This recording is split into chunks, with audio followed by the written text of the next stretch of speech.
What's up, you guys? How we doing today? And I just wanted to let you know that the couple of pieces of news. All right. First things first, the members just received a new video, and if you are a member and you haven't had a chance to check that out yet, I think only half of you guys watched it so far. But that was yesterday, and I'm looking for some feedback. Sorry, I got some gum in my mouth. I'm looking for some feedback on that video, and I want to see, where we can improve, what we can talk about, what we can do in order to improve that process and make sure that you guys are learning. And the second thing, the Bills beat the brakes off the Raiders. So I'm just gonna say that Bills had a nice little bounce back week. So I'm not counting my chickens before they're hatched. And the third thing is, I wanted to ask you guys if past performance is an indication of future performance. That's the question of the morning. I was just kind of thinking that as I was looking at my analytics this morning. 1.2 million views in the past 28 days. And it seems like YouTube probably put the brakes on it for now. Like, I was at 1.2 million for like the last 2 days, and it really didn't move like, anything crazy. Released a short this morning, and thank you guys for jumping in. Is past performance an indicator of future performance? Sound off in the comments. All right? And we're just going to talk about a couple little things, and I'm going to let you guys go because I got to go to Chick-fil-A. I can get me some chicken biscuits and get this day started. We got a couple people on the schedule. And it should be a pretty easy day. Once in a while, your appointments line up, like they give you like 5-10 minutes in between every haircut. It almost never happens that way, but sometimes it does. All right. Not a single answer. All right, yo, feeling the love. All right, so anyways, Fatal writes, it's not. You're right. So. That's my thoughts is like, every single day that I can, I'm trying to post at least one short, and I'm working a lot harder on both my member content. Hey, welcome to Eddie's Army. Let's go. Steph, am I saying that right? All right, so I appreciate you for joining up, and you will now have access to all kinds of new videos. I would check out that phase 1. And yesterday I took you guys through a little bit more of an advanced cut. I think that video is something like 20 minutes or whatever. But yo, sound off in the comments. Welcome him into the Eddie's Army of haircutting. You know what I was just noticing too? Man, some of you guys been rocking with me for over 18 months. That's how long y'all been members for. And in that 18-month span, I really appreciate you guys so much for being a part of that and rocking with me, man. Because truth is, as many subscribers as I got and as much success as I had with other things, YouTube doesn't pay anything, and they will destroy me if I put the kind of content I released yesterday up. Fatal said, it's like when your school grade, your first couple of tests you can bomb, but then at the end of the class you can be great. No, that's absolutely true, man. That's absolutely true. So I'm just thinking about how hard I worked last month, and I actually was rewarded. And I'm the type of person that when I see a little bit of success with something, I really try to grind out, and I gotta keep coming up with new ways to improve and keep throwing things at the wall and seeing if it sticks. Just a quick member question. Would you guys want to see some member-only vlogs? Because I have a feeling if I release these vlogs publicly, it's probably just gonna crash my algorithm, and I don't need that. But if you guys want to see some member-only vlogs, where we're just running around doing some day-to-day stuff, talking about some things, trying to give you guys some additional value, be happy to do that. But this is the thing, man. You guys are paying for the content, and I've been surprised that you guys aren't asking more questions on those videos. Usually, this is how it goes. I remember I would teach a class at barber school, and sometimes I teach the class so good there would be no questions. and people would just do the cut perfectly. And I think to myself, man, something's going on here. How's this happening?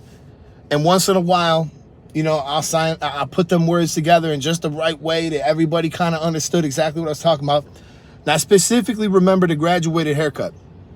Graduated haircut, for those of you guys who don't know what that is, it's a very difficult haircut.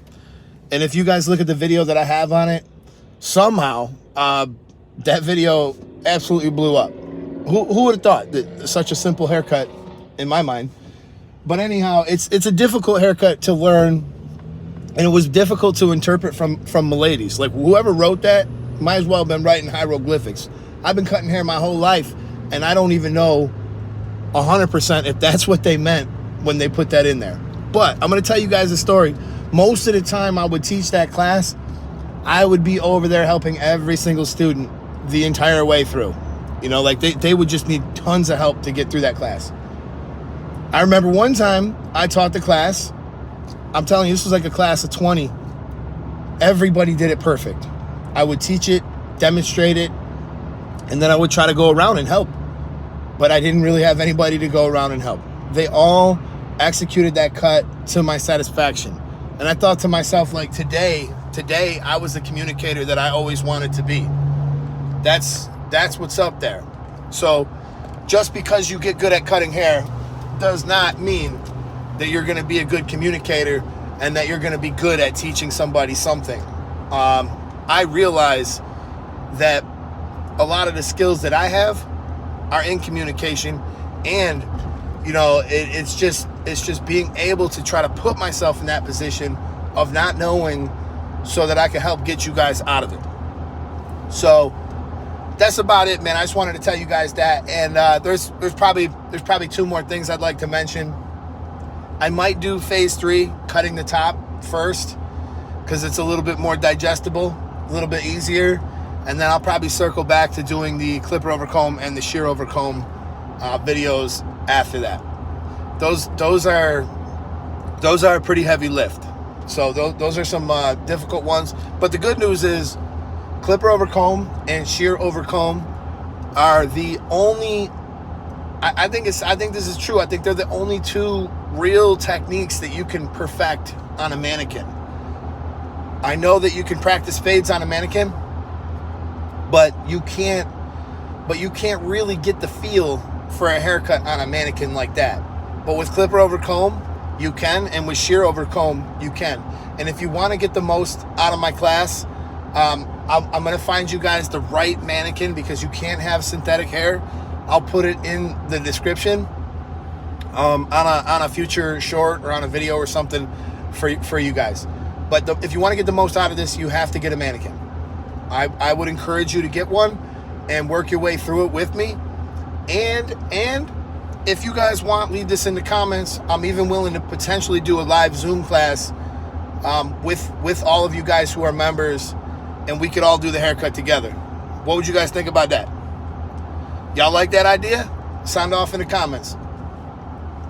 If we did a live Zoom class, let's say I schedule it, we'll give everybody plenty of time to get a mannequin and get everything they need, and we could walk you through.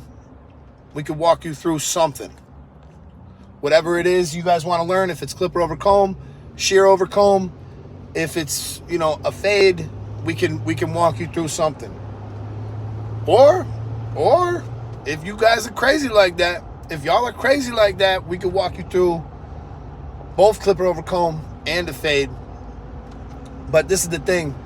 If we do the clipper over comb class, it's a lot.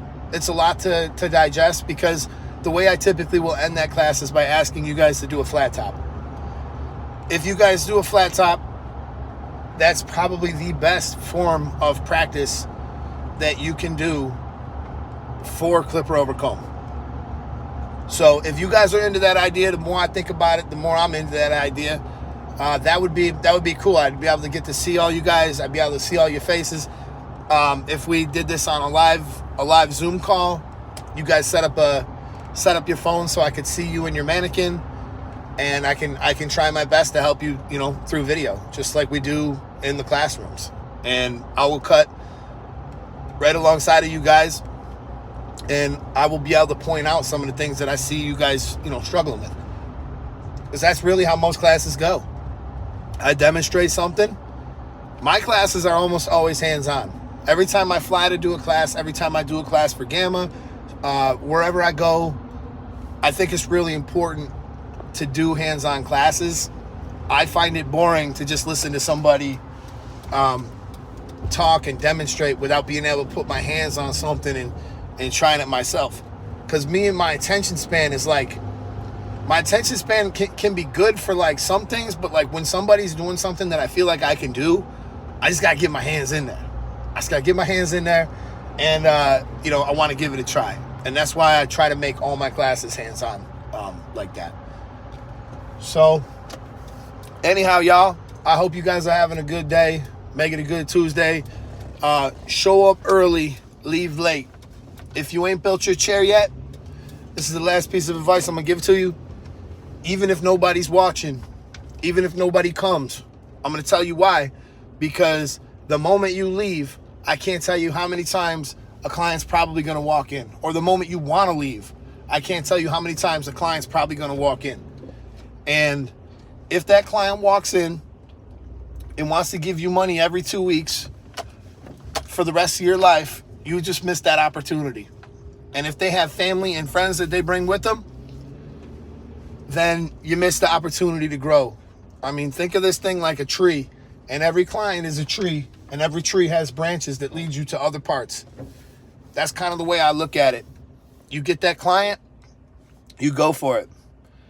Do you plan to cover the vertical clipper over comb technique? We are going to cover every single thing you can do with a clipper and a comb together. And that's the way you say that, it kind of, think about it this way. You can move your clipper both vertically and horizontally, right? You can move your comb both vertically and horizontally. You can move your comb while varying whether you move vertical or horizontal on the clipper. So that's why this is, I have an entire syllabus, and I can even send you guys the syllabus before we get started so you can get an idea of exactly what we're going to do, what we're going to cover. So he said, I can't comment, he said, I can't leave a comment on member videos. You should be able to leave, if you're a member, you can leave comments on member videos. So yeah, anyhow, that's probably what we're going to do, man. I'm thinking live Zoom class. Let's tentatively set the date. Today is the 19th of September. Why don't we do it for somewhere around October 1st-ish? And I'll start putting together some videos to let you guys know it's coming. And I'll probably need to email you guys the Zoom link when we get that far along. So we'll go through the clipper over comb, probably the most impactful one to speed you up. If you guys watched the video from yesterday, you'll notice that I was almost able to get my blend. I wouldn't say perfect, but I was able to get my blend almost perfect using no guards, a clipper, and a comb. And, if you're able to do that, you're going to be able to refine your blend with guards fairly easily. And I hope you guys were able to screenshot that. I hope you guys were able to screenshot that fade triangle. Check this out. Good morning, welcome to Chick-fil-A. Can I get your name for the order? Yes, Eddie. What can I get started for you today? 2 spicy chicken biscuits. That's it. Any sauces? Yeah, I'll do the Chick-fil-A sauces for them. Alright, your total is going to be $8.75. Okay, thank you. Wait a minute. You're saying the comment, but I just answered like 3 comments today on the last video. I'll check into that, Fatal. I'll try to see why that's happening, but it shouldn't be happening. I'll make sure that the comments are turned down for all these videos, because the whole point of it is I really want you guys to be able to kind of steer the ship a little bit. And if there's things that you're struggling with, I want you guys to be able to tell me about that, and then I'll try to cater some content, around that for you guys. I'm here for you. You guys are rocking for me. I mean, if we get this thing up to like 200-300 members, there's so many things I'll be able to do for you guys. But I gotta keep growing the fan base here. So anything you guys could do, like liking, sharing, being subscribed, dropping a comment, like all these things are really helpful. As soon as you see a video pop up, if you know you want to try to help me out, that would be super cool. What's this do? What? Blush? Beam? Oh, look at that. There's filters on this now. Boy, look at YouTube getting all advanced. I can invite people and put filters on it. So, all right, you guys, that's pretty much all I got for you today. I appreciate you guys all for tuning in. I know it's kind of early. We got this one started something like 7:35. And, yeah, it's going to be a good day. It's going to be a good day. So, drop a comment if you guys are interested in being members. I'd be really happy to have you. And we're going to keep grinding on the member front. And you guys are going to keep getting full videos completely explained and broken down and graphed and choreographed and everything that I could possibly do for y'all. All right, you guys, this is the YouTube Barber Academy. I'm Mr. Eddie Barber. And, where's my Bills chain at? Peace.